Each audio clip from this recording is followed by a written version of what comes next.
Welcome to this edition of United Artists Cover Story. I'm Dodd, and today we're going to speak with Terry Ansel, an authority on codependency and its causes and cures. But first, let's go to Steve Ford, the car guide, for this week's informative car tip.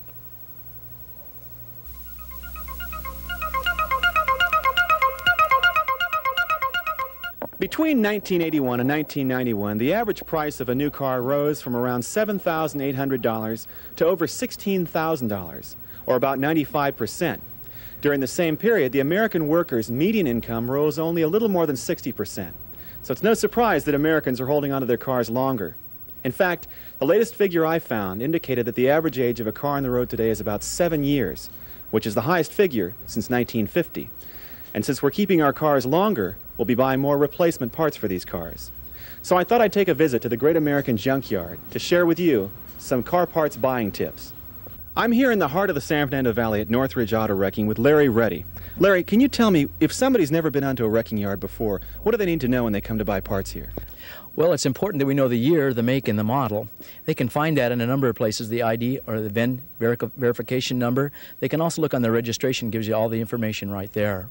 So we're really talking about used auto parts here. For the kind of shopper who's a used recycling auto parts buyer for the first time, what are some of the parts they can think about coming here to buy for their car?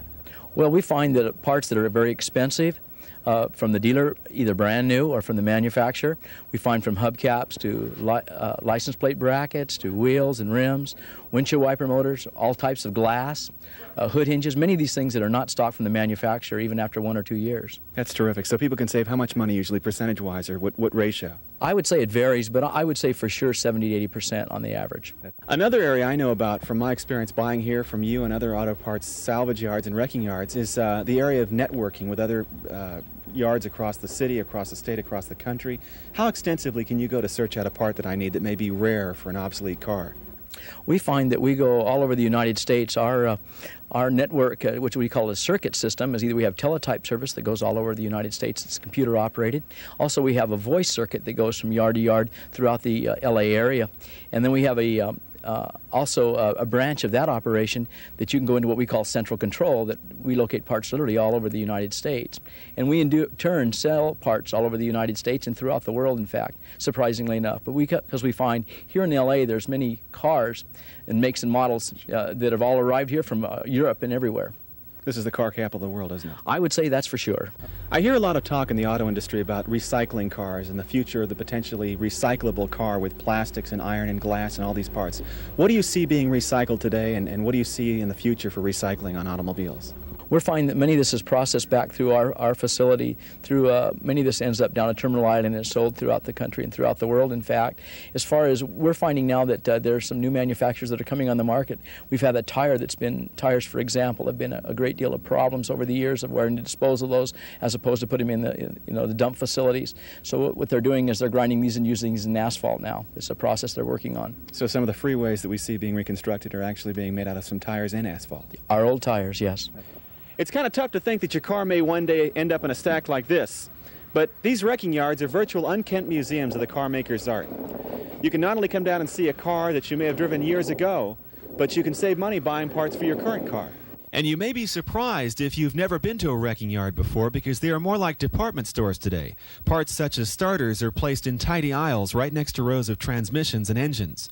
And if you've ever broken your car's taillight lens, you'll be happy to know that you can easily purchase these items here too. Okay, well there you have it. The Great American Junkyard. It's a place where you can put the old family sedan to rest, and yet the car can live on in some way when components from it go on into another automobile to give it more years. Or if you have an old car, you may just want to come down here and try to find some spark, and you'll find it out here. America's love affair with a car. Keeping your car wise. I'm Steve Ford, the car guy. Thanks for that helpful car tip, Steve. And welcome back. Today we're talking about codependency, and with me now is Terry Ansel, a psychotherapist, hypnotherapist, and relationship counselor in private practice in Tarzana. Hi, Terry. Hi. Codependency. Now, what is the concept and the idea? of codependency? Okay. Well, codependency actually began around 1940 with the beginning of the 12-step program of Al-Anon. And they found that spouses of alcoholics had certain characteristics that were unhealthy. And these people were called co-alcoholics. And then what happened through the years, they realized that people who are in relationships with chemically dependent people also had these unhealthy characteristics, so they were called codependents. And adult children of alcoholics as well had them. But then recently it's been realized that it's not only people who've had relationships with alcoholics or drug-addicted people that have many of these unhealthy characteristics. So that this is not obviously one of those, another Hollywood buzzword, right? Oh, no. This is serious. It's definitely a condition, or some people call it an illness, because it is progressive and it gets worse with time. There's not one definition, Dawn. There's many definitions. And codependency is basically the idea that if a codependent is in a relationship, there's only one person in the relationship, and that is always the other person. Codependents focus on the other person's feelings, needs, and well-being at the expense of their own well-being. They have the fallacy that if they can control the other person or manipulate them or rescue them, then that's a way to control their own inner emotions. In addition to this, they're very dependent on conditions outside themselves to tell them what to feel and think. They have a desperate need for love. They have an emotional or love hunger that is insatiable. They can never get enough love. They will do anything they have to get the love, and so they're not independent people. They have no boundaries, which maybe we can talk about in a few moments. You know, Dawn, it's normal to be a caring, loving, idealistic person and help and support your loved ones or other people. But when you lose yourself, or it's at the expense of yourself, then it becomes unhealthy to do this. Also, codependents are very, what we call, addictive. And in other words, as you know, I'm sure, a drug or addicted person focuses on a drug or a substance in order to soothe, medicate, or numb their own internal feelings. Well, this is what codependents do, but their drug is the other person as a way to not feel their inner emotions. Yes. In other words, one way we might draw it or look at it is that the codependent has low self-esteem and they're in a lot of pain. So what they do is they go to their addiction, the relationship, and they get temporary relief. They anesthetize themselves. But then what happens after a while, there are negative consequences to this, and then they end up again having low self-esteem, being in a lot of pain, feeling hurt, guilt, fear. So they begin the cycle all over again. Yeah, well, like the signs, what kind of signs how can we recognize these signs? Okay, well, first of all, floor? these are people that are shame-based. They're really scared children inside adult bodies, and they're always searching to fill that void. As I said, they have very low self-esteem. They're people pleasers. They're perfectionists. They neglect themselves in order to take care of the needs of other people, and they really don't know how to trust themselves. They nag, they plead, they beg the other person to change, but of course this doesn't work, and so they end up being very resentful and having self-pity. In addition to this, they take on certain unhealthy roles. One of the roles is the rescuer. They'll do quick fixes in order to cover up everybody's bad feelings. Some codependents take on the role of the martyr. They will sacrifice themselves, their time, their energy in order to solve all the problems. Some people that are codependents are placaters, and they will just reassure everybody that everything's fine to get rid of the tension in the relationship or the family. In addition to this, there are other signs that one can be aware of.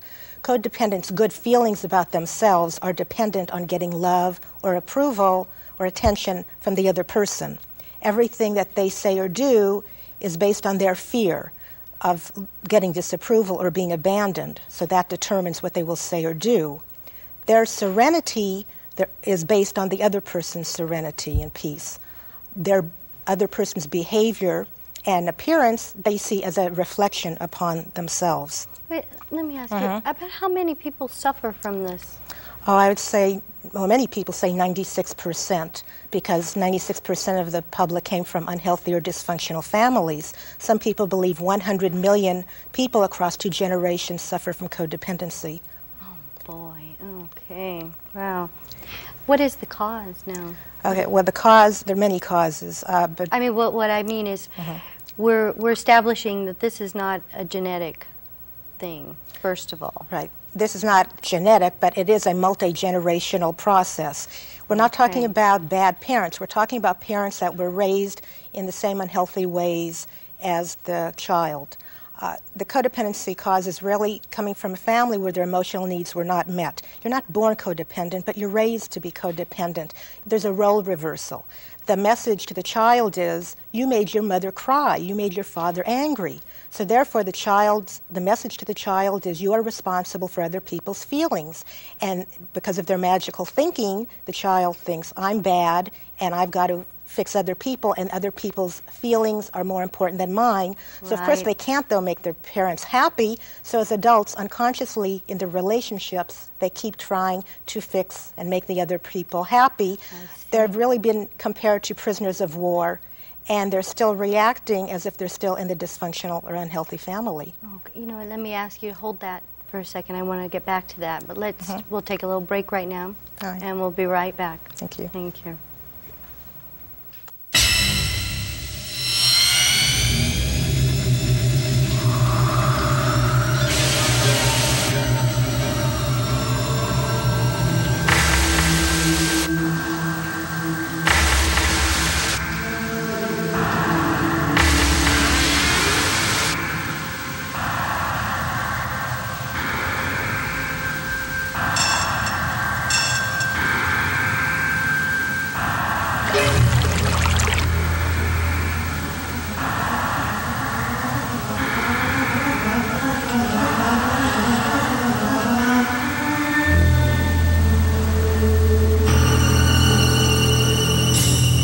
If you're not doing your part to conserve, your next water bill will be a shock.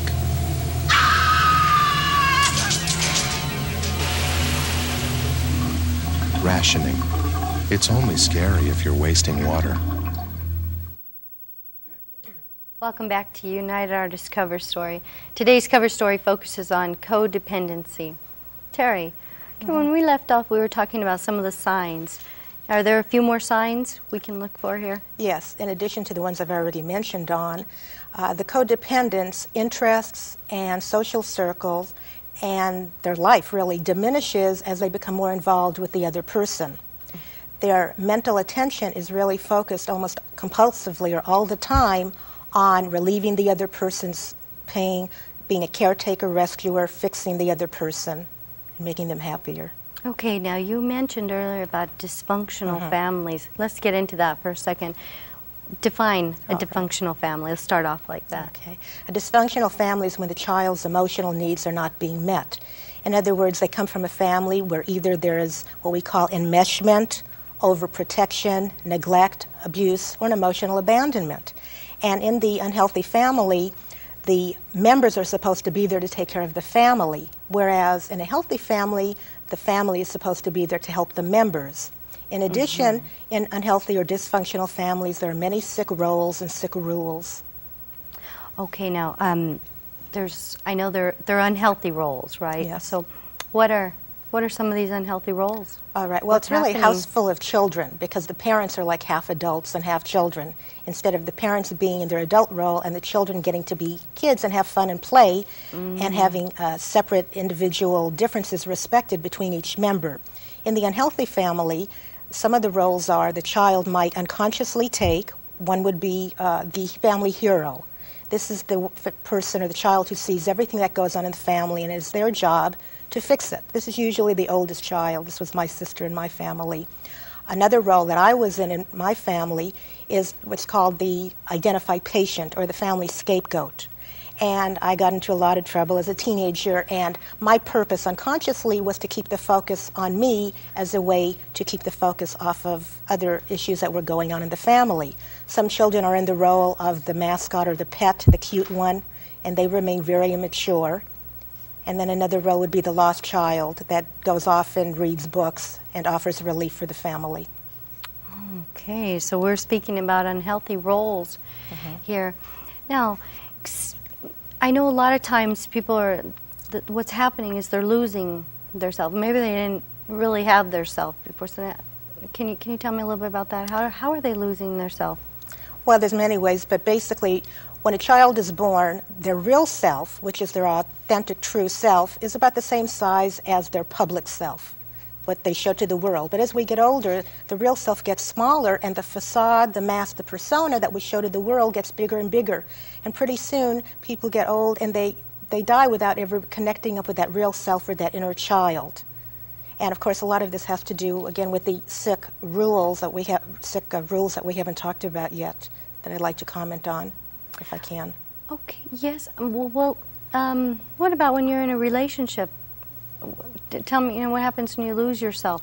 Okay. Like, Well, this is important. An example might be, it's called projective identification, and an example might be a couple I worked with recently, whereas the husband came in and was very angry at his boss, and he was yelling and screaming about his boss.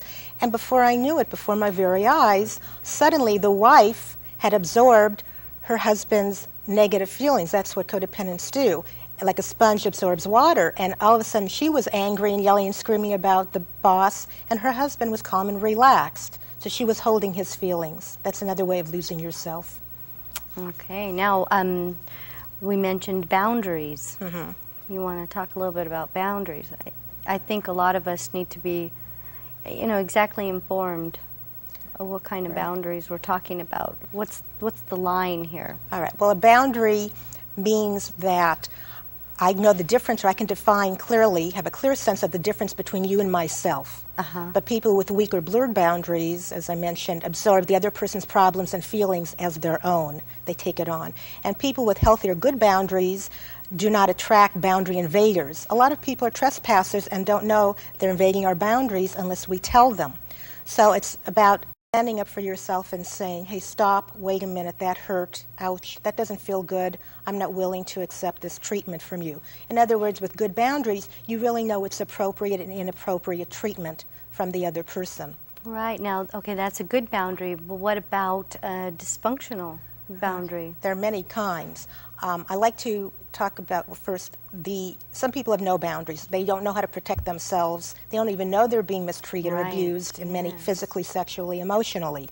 Then there are people who have what I call Swiss cheese boundaries. Here's a boundary, and then there's a hole in it. And so with some people, in some situations, they can stand up for themselves or set limits, but other times they have no protection. Right. Then there are people who have walls, rigid walls that they hide behind. It does protect them, Dawn, but unfortunately it keeps them from being intimate and having close relationships. And I like to use the analogy of the zipper. Someone with an unhealthy boundary has a zipper on the outside so that the other person can zip it down, get in there, and abuse them. A healthy person has an internal zipper. They can decide when they're going to zip it up and not let themselves be abused, and they can decide when to unzip it and let the other person come in for intimacy, or they can go out to the other person for intimacy and closeness. So now, I'm sure from all this, there comes an abundant amount of guilt and shame with this. What brings it on? Okay, well, the guilt and shame initially starts with some of the sick messages or rules. The child is taught, don't be sad, don't be scared, don't be angry. Right, so that makes sense, yes. What can the child be? Other unhealthy, unconscious rules that are really called good parenting but are abusive are that the parents are the master, the child is the slave. Parents are always right, the child is always wrong. Right. Self-esteem will make the child disloyal to the family. So the child feels a lot of guilt and shame. That's why they take on those roles I talked about earlier. Guilt is, I made a mistake. Shame is, I am a mistake. Right. It's a feeling or fear that I'm naked, I'm exposed, that they will find out that I am flawed and defective. Guilt means I made a mistake, I regret it, but it doesn't affect my worth. But shame does. Who I am is not okay. And boy, taking that in an adult world can really be a setback, can't it? Oh, definitely. And that's what we do. We carry it through all the years, not even realizing it. Yes. Boy. Well, let's take another break because I want to get into a couple more things with you. This is very interesting. Thank you. But we'll pause for a second and we'll be right back. Hi, our topic today is codependency. Okay, Terry, now I think we should get a little more personal. Tell me now, where did it start for you? What's your experiences in codependency? Well, I'm a recovering codependent, and that means that all my life I was painfully shy, I had no self-esteem. I was raised with the idea to worry about what the neighbors would think, worrying about getting other people's approval. So all my life I tried to get everybody to like me, speak of a delusion. And also I was in a relationship in my late teens where I really lost myself. When I had the fear of loss or abandonment, I had an anxiety attack, and I had no self-esteem, of course, in that relationship either. So I decided to begin my own therapeutic process, and through my own therapy, got into recovery. Of course, back then they didn't call it codependency, they called it low self-esteem. So I went back to graduate school to become a therapist so that I could help other people learn what I had learned and help them. Boy, that's wonderful. You know, because I can just imagine there's so many people that don't realize what it is, but I really hope this clarified it and people can maybe pay attention now and look for these signs, and maybe they can do what you did. I hope so. And heal themselves. Now, let's just kind of end it with this for now to let the audience know, what are some of the steps to recovery? All right. Well, I do teach a class called The Power of Confidence at Every Woman's Village in Van Nuys, and there we work through many of the recovery steps. It is really a psychological and spiritual slow healing process. I see in my private practice many people that are very courageous and responsible saying, I'm sick and tired of the pain. And it's about, recovery is about stopping the pain and the shame, because the shame is really the core of it all. And so recovery first has to do with going back and healing the underlying original pain from the family, taking care of unfinished business, and saying goodbye to the parents, for the child part to say goodbye to the parents. And this is not easy to do. Recovery then is really tapping into the beautiful child inside and cherishing and valuing that child, being a best friend or nurturing parent to that child, honoring, respecting the child, listening to her or his feelings and intuition, setting limits, boundaries, goal setting. It's about an attitude of honesty, openness, and willingness. It's about going to therapy if that's appropriate. It's about really, what do I need for myself now, and good self-care. Self-care means not losing yourself in the relationship. It means giving up the victim mentality, giving up the control that I can control other people or things that I really cannot control. So those are just a few of the basic ideas for recovery. So the bottom line is the inner child then, right? We start with the inside. Yes. That everybody has that small child inside them still. Okay, now there's a process that you have with healing the inner child. Can we demonstrate Certainly. this? Let me just say that the inner child is a part of us that has been wounded, but within all of us there is a lost, hurt, scared, sad, but beautiful child.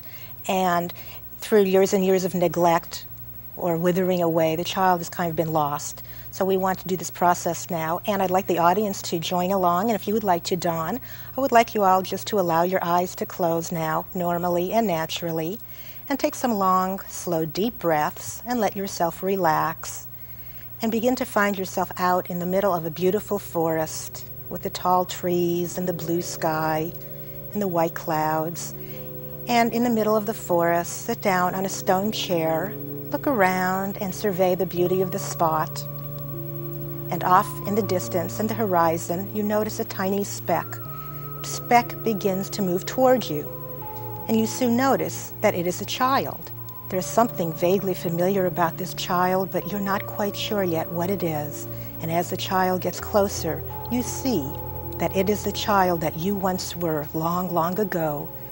And when the child comes up to you, you pick it up and put it in your lap, and put your arms around that child, and say to the child, I love you. I will always be here to love you and protect you and keep you safe.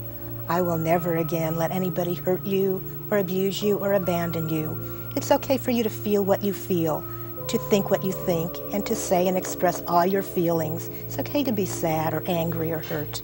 I will listen and take care of you. And say anything else that that child needs to hear. And now it's time to leave. The child reluctantly climbs off your lap, and you walk out of the forest holding the child's hands, knowing that something very important has happened here, a very deep healing. And when you're ready, you may open your eyes and come back to the room that you are in. And Dawn, that's an example of a process that I do in my private practice and also in the class at Every Woman's Village called The Power of Confidence. I think it's a very healthy thing. I think people should let go of some of the pride they have and reach in, and then maybe everybody will start relaxing and feeling freer. Yes, Right. that's the idea, is to tap into the free, natural, playful, fun, magical wonder That's it. child. Yeah. Well, Terry, I can't tell you how much I appreciate you coming out here today. It was very good. You enlightened a lot of us. Thank you. I've today in enjoyed the it. My audience. pleasure. Thank you. I guess we're all out of time. I'd also like to thank Every Woman's Village in Van Nuys for their support on this subject. I'm Dawn Dodd, and this has been another edition of United Artists Cover Story.